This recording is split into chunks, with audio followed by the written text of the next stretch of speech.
Hello दोस्तों, मैं गोविंद शर्मा आपका स्वागत करता हूं अपने यूट्यूब चैनल पर, जिसमें आज हम बात करेंगे अभ्यास प्रश्न पत्र की समाजशास्त्र के कक्षा 12वीं के लिए।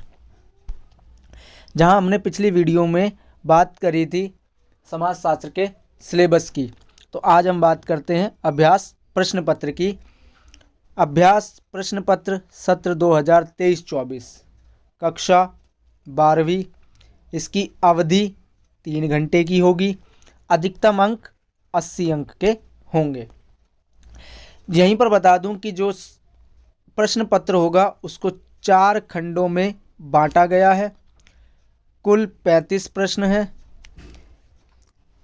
खंड का में प्रश्न संख्या जो 1 से 16 है वो बहुविकल्पीय प्रश्न है, यानी कि एमसीक्यूज बेस हैं और वो 1 नंबर के हैं। इसके अलावा जो खंड खा है वो प्रश्न संख्या 17 से 25 है। लघु उत्तरीय प्रकार के प्रश्न है, जिसमें प्रश्न का अंक 2 अंक का है।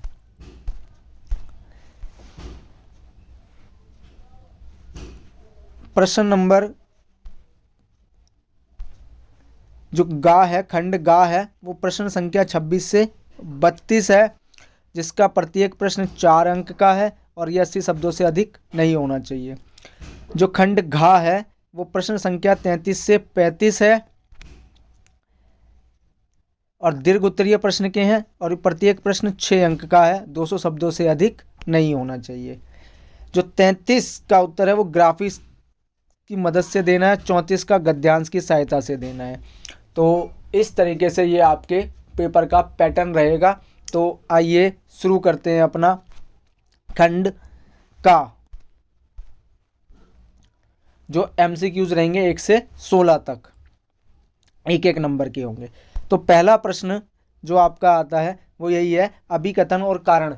इसके अंदर जो देखना होता है कि अभिकथन जो दिया गया क्या उसी का कारण भी सही दिया गया है।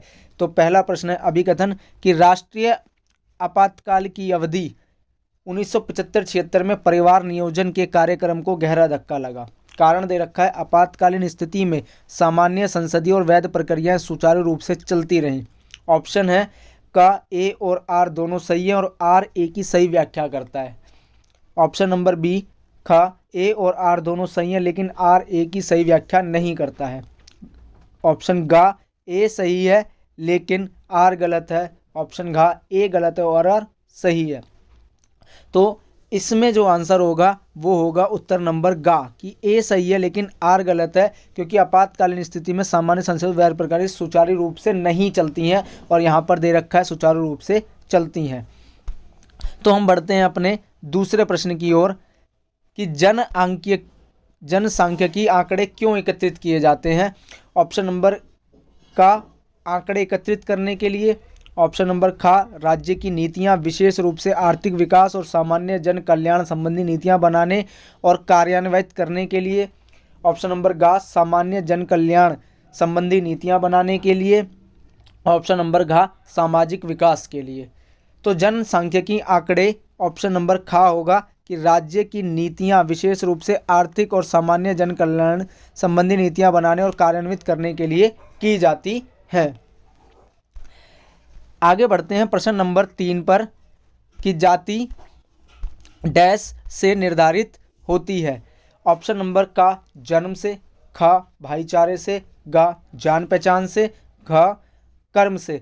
तो जाति जन्म से निर्धारित होती है, इसका सही उत्तर होगा का। प्रश्न नंबर 4 कि महात्मा गांधी और बाबा साहेब अम्बेडकर दोनों ने ही 1920 के दशक से डैश के विरुद्ध अपने विरोध आंदोलन शुरू कर दिए थे। ऑप्शन दे रखे हैं का अस्पृश्यता यानी कि छुआछूत, खा सती प्रथा, गा जाति प्रथा, घा बाल विवाह। तो महात्मा गांधी और बाबा साहब अम्बेडकर ने ऑप्शन नंबर का अस्पृश्यता यानी कि छुआछूत के विरुद्ध अपने विरोध आंदोलन शुरू कर दिए गए थे। आगे देखते हैं 5वां प्रश्न, जो एक अनुच्छेद दे रखा है और उसके व्याप पर हमें इसका आंसर देना है कि हरित क्रांति के अधिकतर क्षेत्रों में मूल रूप से मध्यम तथा बड़े किसान ही नई तकनीक का लाभ उठा सके। इसका कारण यह था कि इसमें किए जाने वाला निवेश बहुत महंगा था, जिनका व्यय छोटे तथा सीमांत किसान उठाने में उतने सक्षम नहीं थे जितने कि बड़े किसान। जब कृषक मूल रूप से स्वयं के लिए उत्पादन करते हैं तथा बाजार के लिए उत्पादन करने में असमर्थ होते हैं, तब उन्हें जीवन निर्वाही कृषक कहा जाता है तथा आमतौर पर उन्हें कृषक की संज्ञा दी जाती है। क्वेश्चन पूछ रखा है काश्तकार अथवा किसान कौन है? तो ऑप्शन दे रखे हैं का वे हैं जो परिवार की आवश्यकता के लिए उत्पादन करने में सक्षम होते हैं, खा वे हैं जो बाजार की आवश्यकता के लिए उत्पादन करने में सक्षम होते हैं, गा वे हैं जो परिवार और बाजार की आवश्यकता के लिए उत्पादन करने में सक्षम होते हैं, गा वे हैं जो परिवार की आवश्यकता से अतिरिक्त उत्पादन करने में सक्षम होते हैं।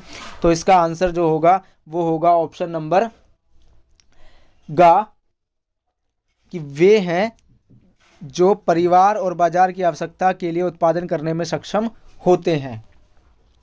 फिर बढ़ते हैं हम अगले प्रश्न नंबर 6 पर कि सामाजिक स्तरीकरण पीढ़ी दर पीढ़ी बना रहता है। यह परिवार और सामाजिक संस्थाओं के एक पीढ़ी से अगली पीढ़ी में किस रूप से घनिष्ठता से जुड़ा होता है?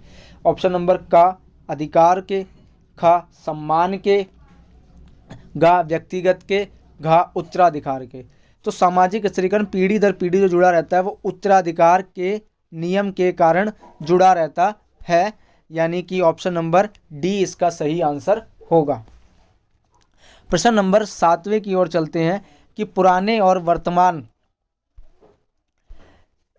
डैश भेदभाव को दूर करने और उससे हुई क्षति की पूर्ति करने के लिए राज्य की ओर से जो सबसे महत्वपूर्ण कदम उठाया गया उसे आम लोगों में डैश के नाम से जाना जाता है। ऑप्शन दे रखे हैं कि का राजनीतिक कानून, ख धार्मिक व न्याय, गा सामाजिक सत्ता, घा जातीय या आरक्षण।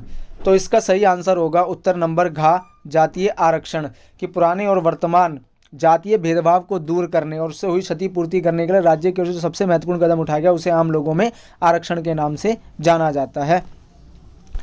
आगे बढ़ते हैं प्रश्न नंबर 8 में। यह भी एक आपको अनुच्छेद दे रखा है और उसके व्याप पर आपको आंसर देने हैं कि भारत की भाषाओं, संस्कृतियों, जनजातियों और धर्मों की विविधता के कारण पाया जाता है। इसे विशेष क्षेत्रों में पहचान चिन्हों के भौगोलिक संकेंद्रण के कारण भी प्रोत्साहन मिलता है और क्षेत्रीय वंचन, जिसको डेप्रीवेशन का भाव अग्नि में घी का काम करता है, भारतीय संघवाद इन क्षेत्रीय भावुकताओं को समायोजित करने वाले एक साधन है।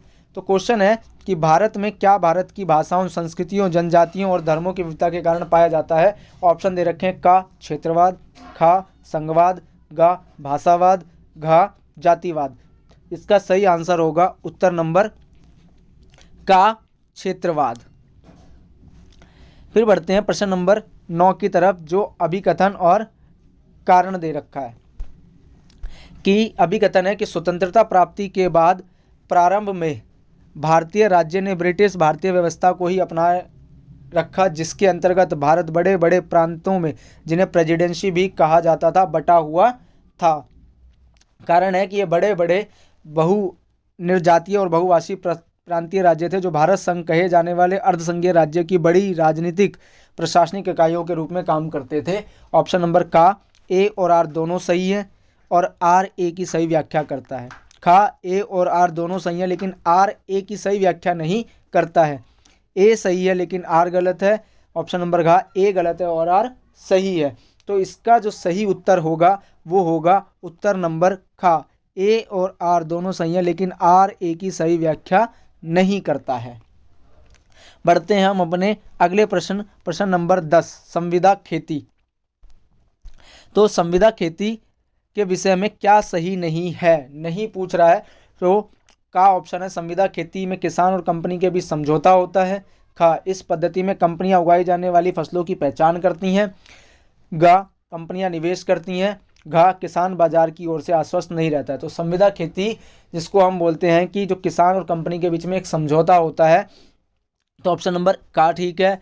इस पद्धति में कंपनियां उगाई जाने वाली फसलों की पहचान करती हैं, बिल्कुल सही है। कंपनियां निवेश भी करती हैं, हाँ इनको अग्रिम राशि दे दी जाती है जिससे क्या होता है कि ये लोग बीज कीटनाशक ये सब खरीद लेते हैं। तो ऑप्शन नंबर घा जिसको कह सकते हैं किसान बाजार की ओर से आश्वस्त नहीं रहता है, यही इसका सही उत्तर होगा।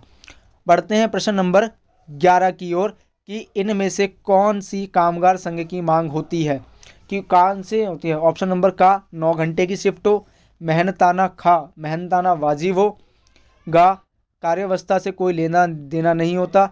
घ 10 घंटे की शिफ्ट हो, तो ये किस चीज़ की मांग करते हैं, तो ये उत्तर नंबर जो खा होगा, मेहनताना वाजिब हो, यानी कि जितना काम कर रहे हैं उसके अकॉर्डिंग इनको वेजेस मिल जाए।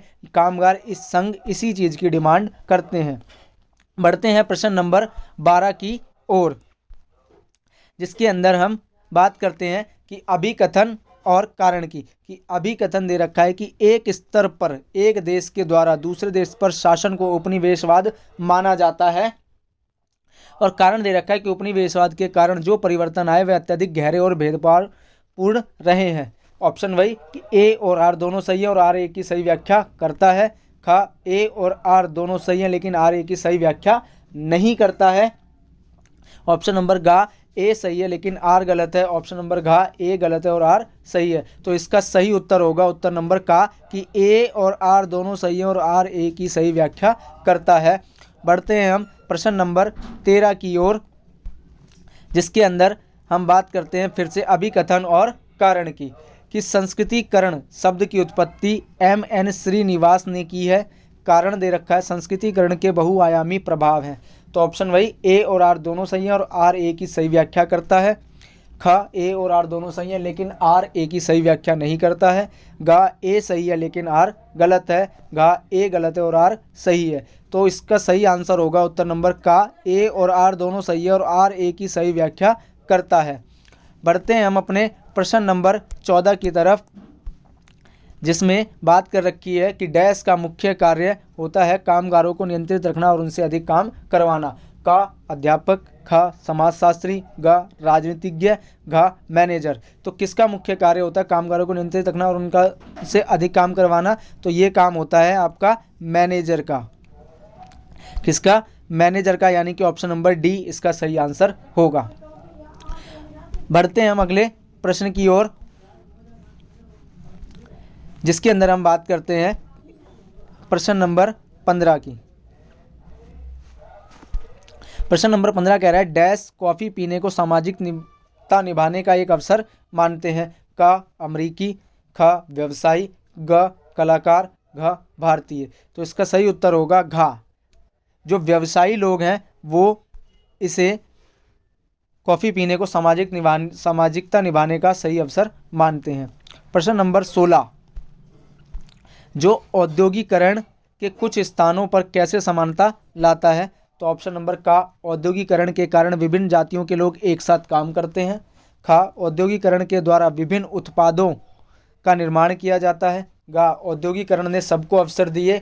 घा औद्योगिकरण के कारण लोगों को रोजगार मिलता है। तो इसका सही उत्तर होगा कि किस प्रकार से औद्योगिकरण समानता लाता है। तो उत्तर नंबर का औद्योगिकरण के कारण विभिन्न जातियों के लोग एक साथ काम करते हैं। तो इस प्रकार से हमने अपना पहला खंड का जो 1 नंबर के MCQs थे उसको पूरा किया। अब बढ़ते हैं खंड खा की तरफ, जो 2 नंबर के प्रश्न होंगे, जिसमें आपका पहला प्रश्न जो है वो 17 नंबर क्वेश्चन है, जिसके अंदर हम बात करते हैं। ये भी एक आपको अनुच्छेद दिया गया है, उसके आधार पर इसके आंसर देने हैं। कि कृषि एवं संस्कृति के बीच एक घनिष्ठ संबंध है। हमारे देश में कृषि की प्रकृति और अभ्यास प्रत्येक क्षेत्र में भिन्न भिन्न तरह का मिलेगा। ये भिन्नताएं विभिन्न क्षेत्रीय संस्कृतियों में बिंबित होती हैं। आप कह सकते हैं कि ग्रामीण भारत की सांस्कृतिक और सामाजिक संरचना दोनों कृषि और कृषिक एग्रेरियन जीवन पद्धति में बहुत निकटता से जुड़ी हुई है। तो आपसे क्वेश्चन पूछा गया है किस प्रकार कृषि एवं संस्कृति के बीच घनिष्ठ संबंध है। तो इसके लिए बता दूं कि जो भारतीय परंपरा रही है उसमें क्या होता है, कृषि में सभी लोग एक साथ काम करते हैं। इसके अलावा जो भारतीय संस्कृति है उसके अंदर हमने अन्न को ब्रह्म का दर्जा दिया हुआ है, यानी कि जो हमारा भोजन होता है हम उसको परमात्मा की देन मानते हुए चलते हैं। इसके अलावा जो हमारे त्यौहार आते हैं, जैसे वैसाखी हो गया, इस दिन भी हम कृषि से आधारित ये फेस्टिवल होता है और हम इसको अपनी संस्कृति का पार्ट मानते हुए निर्वहन करते हैं। इसके अलावा नए साल का जश्न जब मनाया जाता है भारत के अंदर, भारत की संस्कृति के अंदर, तो हम जैसे पोंगल, बिहू, ओणम, ये सब खेती से रिलेटेड भी हैं और भारतीय संस्कृति उसके अंदर भी हम इसको निभाते हैं। तो इस प्रकार से हम कह सकते हैं कृषि एवं संस्कृति के बीच घनिष्ठ संबंध है। इसी प्रश्न नंबर 17 का जो अथवा करके दे रखा है उसको देखते हैं कि अनुच्छेद है ये भी कि भूमि सुधार कानूनों के अंतर्गत अन्य मुख्य कानून था पट्टेदारी का उन्मूलन और नियंत्रण या नियमन अधिनियम। उन्होंने या तो पट्टेदारी को पूरी तरह से हटाने का प्रयत्न किया या किराए के नियम बनाए ताकि पट्टेदार को कुछ सुरक्षा मिल सके। अधिकतर राज्यों में यह कानून कभी भी प्रभावशाली तरीकों से लागू नहीं किया गया। पश्चिम बंगाल और केरल में कृषि संरचना में आमूलचूल परिवर्तन आए जिससे पट्टेदार को भूमिका के अधिकार दे दिए गए। अब यही दिए गए अनुच्छेद के आधार पर निम्नलिखित प्रश्न का उत्तर दे। प्रश्न क्या है कि स्वतंत्रता के बाद सरकार द्वारा लागू किए गए प्रमुख भूमि सुधार कौन कौन से थे। तो स्वतंत्रता के बाद सरकार द्वारा जो लागू किए गए थे उसमें प्रमुख भूमि सुधार थे। नंबर 1 कि इसमें पट्टेदारी का उन्मूलन कर दिया गया, जमींदारी व्यवस्था का उन्मूलन कर दिया गया। इसके अलावा जो मध्यस्थों का उन्मूलन था उसको समाप्त कर दिया गया। नंबर 2 काश्तकारी विनियमन लेकर आए। तीसरा गरीबों को अतिरिक्त भूमि पुनर्वितरण की गई। चौथा भूमि की चकबंदी की गई।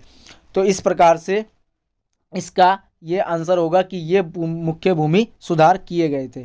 बढ़ते हैं हम अपने नेक्स्ट प्रश्न की ओर जो प्रश्न नंबर 18 है कि हरित क्रांति कि कैसे हरित क्रांति ने क्षेत्रीय असमानताओं में वृद्धि की। तो हरित क्रांति ने क्षेत्रीय असमानताओं में वृद्धि की थी क्योंकि इससे सिर्फ और सिर्फ कुछ ही राज्यों को फायदा हुआ था, जैसे हरियाणा, पंजाब, पश्चिमी उत्तर प्रदेश। संपूर्ण भारत में इसका फायदा देखने को नहीं मिला था। नंबर 2 मध्यम और बड़े किसानों को इसका बहुत ज़्यादा लाभ देखने को मिला था। जो गरीब किसान थे उनको इसका कोई भी लाभ नहीं हुआ।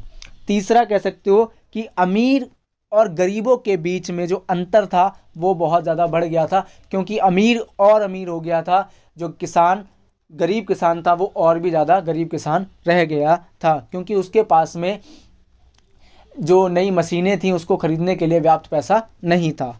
बढ़ते हैं हम अपने अगले प्रश्न नंबर 19 कि डेमोग्राफी या जनसांख्यिकी क्या है, इसका शाब्दिक अर्थ बताएं।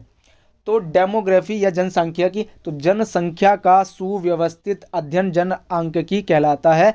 कि जनसंख्या का सुव्यवस्थित अध्ययन जनसांख्यिकी कहलाता है। इसका शाब्दिक अर्थ होता है कि डेमोग्राफी 2 शब्दों से मिलकर बना हुआ है। डेमोग्राफी 2 शब्दों से मिलकर बना है जिसका एक वर्ड है डेमोस, दूसरा plus graphy. Demos plus graphy. Demos का मतलब होता है लोग और ग्राफी का मतलब होता है वर्णन, अर्थात लोगों का वर्णन ही जनसंख्या का जनआंकिकी कहलाता है, यानी कि डेमोग्राफी कहलाता है। बढ़ते हैं हम प्रश्न नंबर 20 की ओर जो दे रखा है कि विषमता तथा बहिष्कार के संबंध में सामाजिक क्या है। तो विषमता और बहिष्कार के संबंध में सामाजिक ये है कि ये व्यक्ति से नहीं समूह से संबंधित होते हैं। दूसरा, यह व्यवस्थित व संरचनात्मक होते हैं। तीसरा, यह आर्थिक नहीं होते हैं। यही विषमता तथा बहिष्कार के संबंध में सामाजिक है। बढ़ते हैं अगले प्रश्न की ओर। प्रश्न नंबर 21 कि इस बात पर बल देना जरूरी है कि सांप्रदायिकता राजनीति से सरोकार रखती है, धर्म से नहीं। यद्यपि संप्रदायवादी धर्म के साथ गहन रूप से जुड़े होते हैं, पर वास्तव में व्यक्तिगत विश्वास और संप्रदाय में आवश्यक रूप से कोई संबंध नहीं होता। एक संप्रदायवादी श्रद्धालु हो भी सकता है और नहीं भी। श्रद्धालु लोग संप्रदाय हो भी सकते हैं और नहीं भी, किंतु सभी संप्रदायवादी धर्म पर आधारित एक राजनीतिक पहचान में अवश्य विश्वास रखते हैं। क्वेश्चन आपसे इसी व्याप पर पूछा गया है कि संप्रदायवाद से आप क्या समझते हैं और यह कैसी विचारधारा है। तो संप्रदाय से अभिप्राय धार्मिक पहचान पर आधारित आक्रामक उग्रवाद से होता है। इसके अंतर्गत ये अपने समूह को वैध और श्रेष्ठ मानते हैं व अन्य समूह को निम्न, अवैध अथवा विरोधी समझते हैं।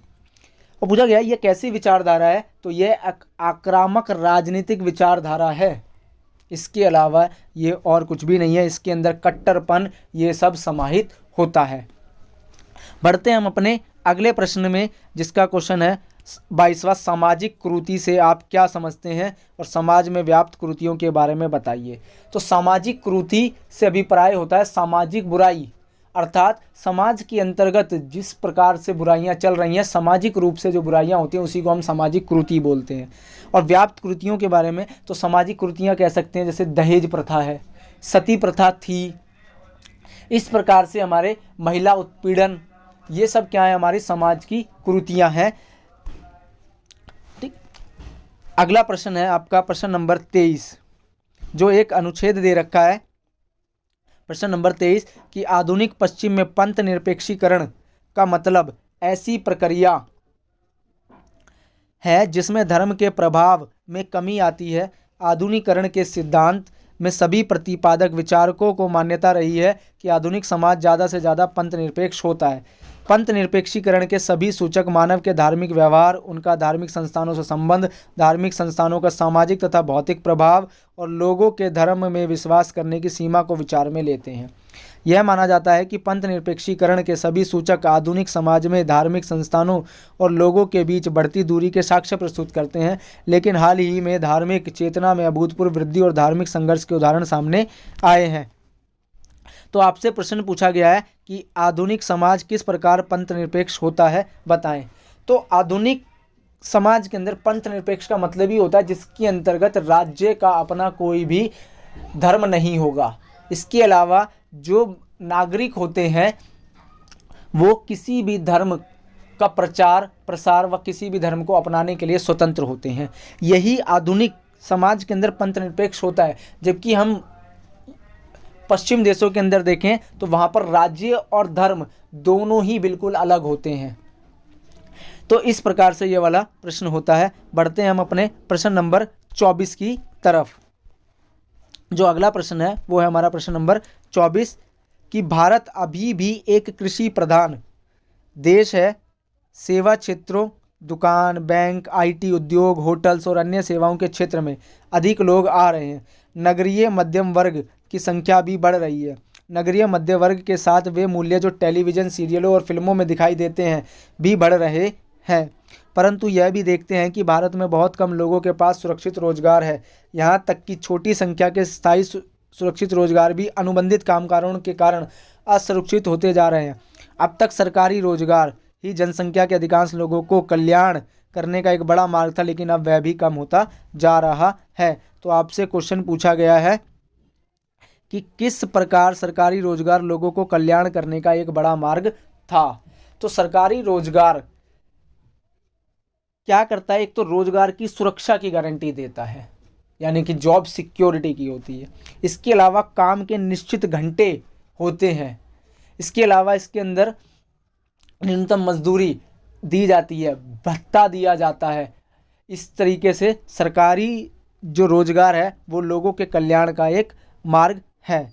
इसी क्वेश्चन में प्रश्न नंबर 24 के अंदर ही अथवा करके दिया गया है कि उदारीकरण की नीति को सरकार ने कब अपनाया और किस प्रकार उदारीकरण की नीति ने प्रोत्साहित किया। तो बता दूं, उदारीकरण की नीति को सरकार ने 1991 में अपनाया। अगला क्वेश्चन है किस प्रकार उदारीकरण की नीति ने प्रोत्साहित किया। तो उदारीकरण की वजह से क्या हुआ, कृषि बाजार का विस्तार हो गया। इसके अलावा उत्पादकों को आकर्षक मूल्य मिलने लग गए। उपभोक्ताओं को उदारीकरण से सस्ती कृषि वस्तुओं की प्राप्ति होने लग गई। तो इस प्रकार से ये प्रश्न आपका पूरा होता है। बढ़ते हैं हम अपने अगले प्रश्न नंबर 25 की ओर कि सामाजिक आंदोलन के कोई दो लक्षण बताइए। तो सामाजिक आंदोलन जो होते हैं वो समाज से प्रेरित होते हैं। इसके अलावा ये शांतिपूर्वक संगठन होते हैं। इसके अंतर्गत मशाल जलाकर ये लोग, इसके अलावा नुक्कड़ नाटक करके, धरना प्रदर्शन करके अपनी बातों को सरकार के समक्ष रखते हैं। दूसरा, जनहित में परिवर्तन लाने के लिए सामाजिक सुधार आंदोलन किए जाते हैं। जैसे आदिवासियों का जंगल पर अधिकार होना चाहिए। इसके अलावा चिपको आंदोलन, जिसके अंतर्गत लोगों ने पेड़ों से चिपककर पेड़ों को बचाया था। इस प्रकार से हमारा जो दूसरा खंड था वो भी पूरा होता है। अब बढ़ते हैं हम खंड गा की तरफ, जो 4 अंकों के लिए है।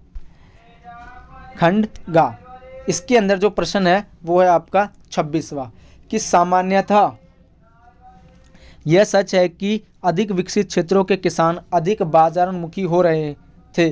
कृषि के अधिक व्यापारीकरण के कारण ये ग्रामीण क्षेत्र भी विस्तृत अर्थव्यवस्था से जुड़ते जा रहे थे। इस प्रक्रिया से मुद्रा का गांव की तरफ बहाव बढ़ा तथा व्यापार के अवसरों व रोजगार में विस्तार हुआ। क्वेश्चन आपसे यही पूछा गया है, कृषि के अधिक व्यापारीकरण ने किस प्रकार ग्रामीण जीवन को प्रभावित किया। तो कृषि के व्यापारीकरण ने जो ग्रामीण जीवन को प्रभावित किया, नंबर 1, गहन कृषि के कारण मजदूरों की बढ़ोतरी हो गई। इसके अलावा अब नकद भुगतान किया जाने लगा। तीसरा, दिहाड़ी मजदूरों का उदय हो गया। चौथा, सिंचाई की बहुत उत्तम व्यवस्था कर दी गई। पांचवा, ऋण सुविधा दे दी गई सरकार द्वारा, जो बैंक निर्धारित किए गए उसके तहत क्या हुआ, किसानों को आसानी से ऋण प्राप्त हो गया और वो भी सस्ती दरों पर। इसके अलावा सड़कों का निर्माण कर दिया जिससे वो लोग अपने गांव, कस्बों, मंडियों से जुड़ गए। इस प्रकार से व्यापारीकरण ने कृषि के ग्रामीण जीवन को प्रभावित किया। बढ़ते हैं हम अपने अगले प्रश्न नंबर 27, जिसके अंदर हम बात करते हैं कि उपनिवेशवाद के कारण जाति व्यवस्था में आए परिवर्तनों का उल्लेख करें। तो उपनिवेशवाद के कारण जाति व्यवस्था में जो परिवर्तन आए वो बहुत ही बढ़िया थे, क्योंकि इसके अंतर्गत क्या हुआ, पाश्चात्य दर्शन को पढ़ने का मौका मिला, अर्थात जिसके अंदर स्वतंत्रता, समानता, इन सब की बात की गई। इसके अलावा औद्योगिकरण आया। दूसरा, औद्योगिकरण के आने से सभी जाति के लोग एक ही जगह पर काम करने लग गए। तीसरा, कह सकते हो शिक्षा का प्रसार हुआ। चौथा, जनगणना, जो ब्रिटिश काल था उपनिवेशवाद के समय में, जनगणना, जाति आधारित जनगणना की गई और इसमें उपजातियों की भी गणना की गई।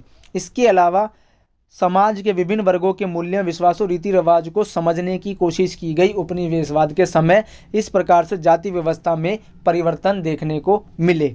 इसी में क्वेश्चन पूछा गया है कि किस प्रकार जाति व्यवस्था एक कठोर व्यवस्था है, विस्तार से बताइए।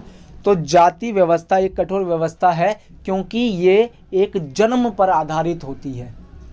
दूसरा, विवाह संबंधी जितने भी नियम होते हैं वो जाति आधारित ही होते हैं।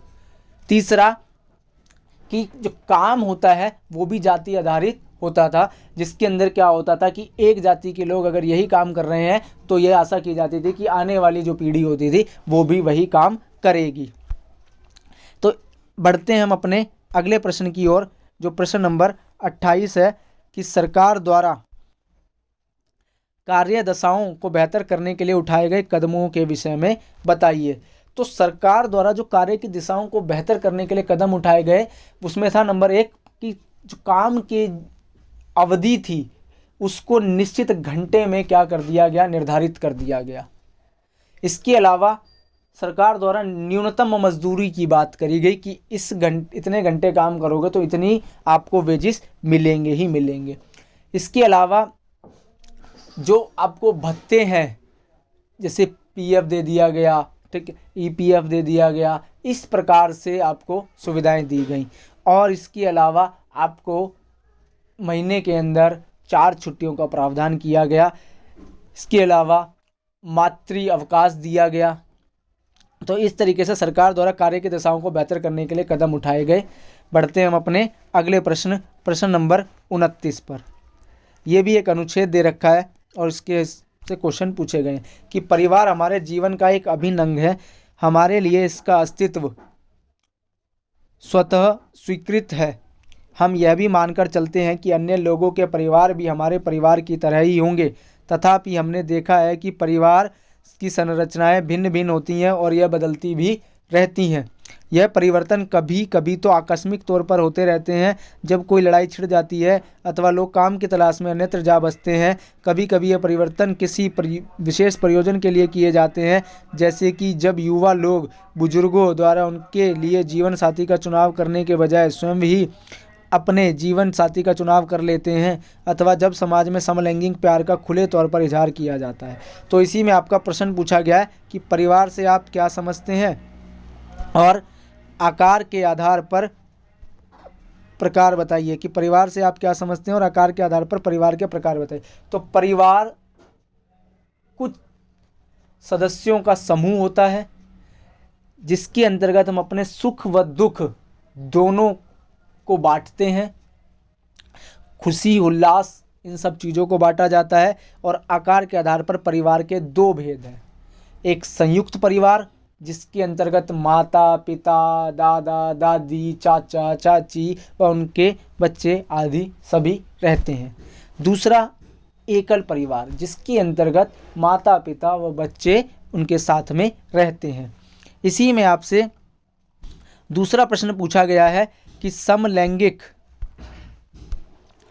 प्यार से आप क्या समझते हैं, आप इसे कैसा मानते हैं। तो समलैंगिक जो प्यार होता है वो दो समान लिंग में होता है, यानी कि एक समान लिंग के दो व्यक्ति होते हैं, उसी को समलैंगिक प्यार बोला जाता है। और आज समाज जो है उसके अंदर समलैंगिक प्यार को खुले तौर पर इजहार कर दिया जाता है। इस प्रकार से समलैंगिक प्यार होता है। अगला आता है प्रश्न नंबर 30।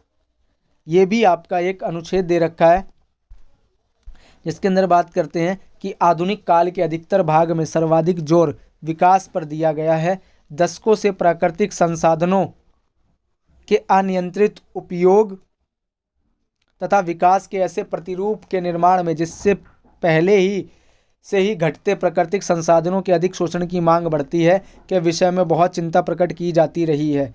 विकास के इस प्रतिरूप की इसलिए भी आलोचना हुई है क्योंकि यह मानता है कि विकास के सभी वर्गों के लोग लाभान्वित होंगे तथा यह बड़े बांध लोगों को उनके घरों और जीवन यापन के स्रोतों से अलग कर देते हैं और उद्योग कृषकों और घरों और आजीविका उद्योग प्रदूषण के प्रभाव की ओर एक कहानी है। तो क्वेश्चन आपसे यही पूछा गया है कि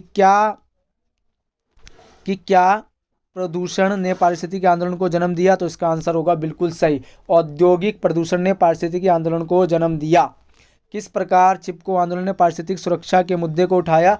तो चिपको आंदोलन सुंदरलाल बहुगुणा के नेतृत्व में उत्तराखंड के चमोली जिले से प्रारंभ हुआ था। इसके अंतर्गत लोगों द्वारा पेड़ों को आलिंगन करके पेड़ों से चिपक कर पेड़ों को बचाया गया, यानी कि पारिस्थितिक सुरक्षा के मुद्दे को उठाया गया और यह एक जन आंदोलन बना। इसी में पूछा गया है भारत सरकार ने पारिस्थितिकी में सुधार करने के लिए कौन सी योजना शुरू की। तो भारत सरकार ने पारिस्थितिकी में सुधार करने के लिए जो योजनाएं शुरू करी, जैसे नमामि गंगे, इसके अंतर्गत जो गंगा नदी का जल स्तर था उसमें बढ़ोतरी की बात करी गई। इसके अलावा वनीकरण जैसी योजनाएं चलाई गई, जिसमें बोला गया कि 30,000 हेक्टेयर भूमि पर वन ही वन होंगे। इस प्रकार से पारिस्थितिकी में सुधार करने के लिए सरकार द्वारा योजनाएं शुरू की गई थी। बढ़ते हैं हम अपने अगले क्वेश्चन नंबर जो 31 है कि किसान आंदोलन कब शुरू हुआ, किसान ने कौन कौन से आंदोलन किए और कौन से हैं। तो किसान आंदोलन स्वतंत्रता प्राप्ति से पहले भी था, स्वतंत्रता प्राप्ति के समय भी था और स्वतंत्रता प्राप्ति के बाद से भी चलते हुए आ रहे हैं। तो किसानों ने कौन कौन से आंदोलन किए हैं और क्यों किए हैं। तो किसानों ने जो आंदोलन करने स्टार्ट करे वो स्वतंत्रता प्राप्ति से पहले ही स्टार्ट कर दिए थे। तो वो आंदोलन इनका जो एक था 1859 से 62 तक चला था, जिसको हम बोलते थे कि ये नील खेती विरोधी आंदोलन है। इसके अलावा दूसरा आंदोलन जो किया गया वो 1857 में किया था, जिसको दक्षिण विद्रोह कहते हैं, जो साहूकारों के विरुद्ध चलाया गया। इसके अलावा 1928 में चलाया गया जो लगान से संबंधित था। इसके अलावा जो किसान आंदोलन चलाया गया वो तिभागा आंदोलन चलाया गया, जो स्वतंत्रता प्राप्ति के समय था 1946-47 के वर्ष में तिभागा आंदोलन था, जो पट्टेदारी के लिए चलाया गया था। इसके अलावा फिर 1946 से 51 के बीच में भी आंदोलन चला, जिसको हम तेलंगाना आंदोलन बोलते हैं, और इसमें हैदराबाद की सामंती दशाओं के विरुद्ध आंदोलन चलाया गया था। फिर 1967 में आंदोलन चलाया गया जो नक्सली आंदोलन था, यानी कि ये भूमि को लेकर आंदोलन चलाया गया था। इस प्रकार से भारत के अंदर किसान आंदोलन स्वतंत्रता प्राप्ति से ही चलते हुए आ रहे हैं। आपसे अगला क्वेश्चन है कि ब्रिटिश साम्राज्य कि अर्थव्यवस्था में नगरों ने किस तरह की भूमिका निभाई। तो ब्रिटिश साम्राज्य की अर्थव्यवस्था में जो नगरियों की भूमिका रही थी वो बहुत ही उत्तम रही थी, क्योंकि इसके अंदर क्या हो गया था कि जो समुद्र तटीय राज्य थे या समुद्र तटीय जो नगर थे, जैसे आपका बम्बई, कलकत्ता, मद्रास, तो ये 3 जो नगर थे वो बहुत ही उपयुक्त माने गए थे। इसके अलावा दूसरा, इन जगहों से उपभोग की आवश्यक वस्तुओं को निर्यात करना आसानी से किया जा सकता था, यानी कि इससे हम दूसरे नगरों में भी निर्यात बहुत आसानी से कर सकते थे, निर्यात यानी कि एक्सपोर्ट कर सकते थे। तीसरा, जो इसी के अंदर बातें की गई थी वो क्या, यहाँ से उपभोक्ता वस्तुओं को सस्ती लागत पर मुहैया कराया गया था। तो इस प्रकार से ब्रिटिश साम्राज्य की अर्थव्यवस्था में नगरों की जो भूमिका थी वो बहुत ही उत्तम देखने को मिली। बढ़ते हैं अपना, इस प्रकार से हमने खंड गा भी पूरा किया। अब आता है हमारा खंड घा, जो आपका 33 है, और एक क्या दे रखा है, भारत की जनसंख्या की आयु संरचना दे रखी है इसके अंतर्गत, और इसके अंदर आपको दे रखे हैं डाटा और उसके व्याप पर क्वेश्चन पूछे गए हैं।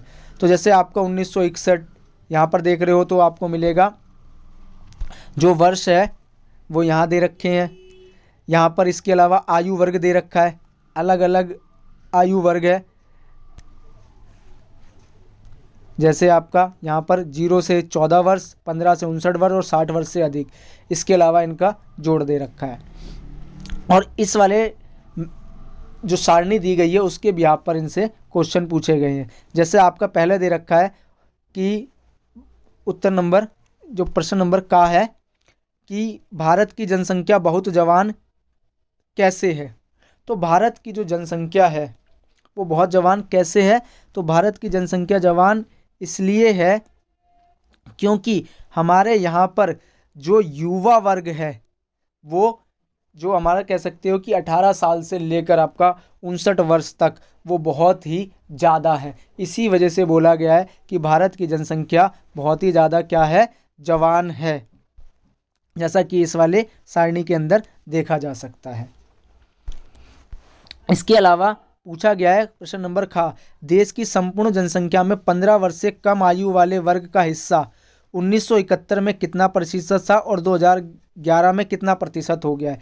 तो जरा देखते हैं 15 वर्ष से कम आयु वाला, तो 15 वर्ष से कम आयु वाला यानी कि इस वाले की बात कर रहा है, और 1971 में कितना था, तो 1971 में ये था 42%, और बढ़कर या फिर और पूछा गया 2011 में कितना हो गया, तो 2011 के अंदर ये कितना हो गया है, 29% हो गया है। इसी में आपका अगला पूछा गया है कि 0 से 14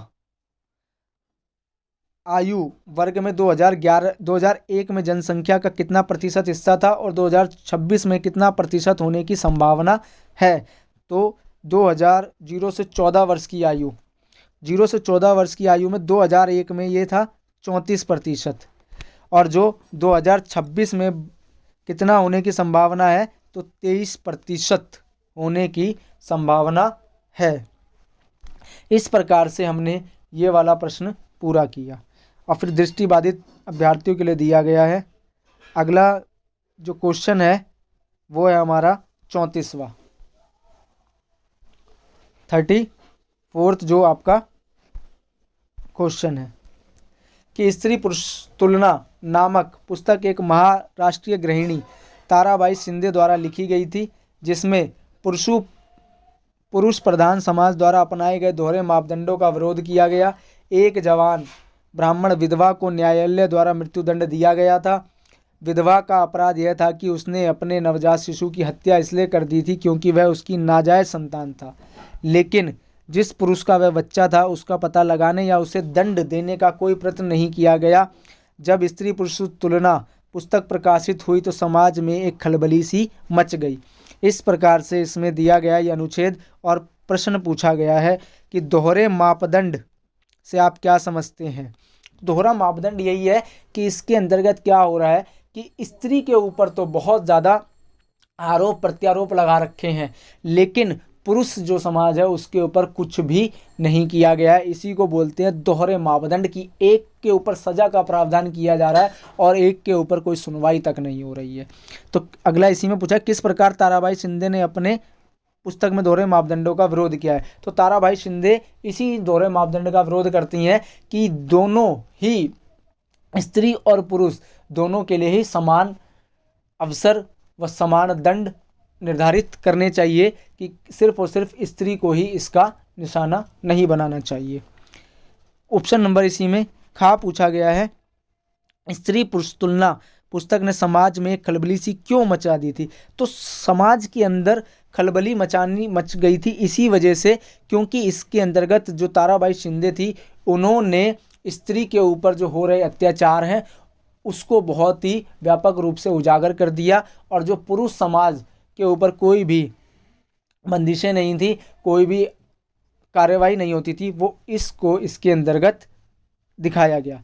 इसी में पूछा गया है तीसरा, समाज सुधार आंदोलन के 2 उदाहरण दीजिए। तो समाज सुधार जो आंदोलन हुए हैं उसके अंतर्गत जैसे आपका सती प्रथा हुआ है, जो 1829 के अंदर इसको बैन कर दिया गया था। 1829 में सती प्रथा को लॉर्ड विलियम बेंटिक ने करा था और राजा राम मोहन राय की सहायता से किया था।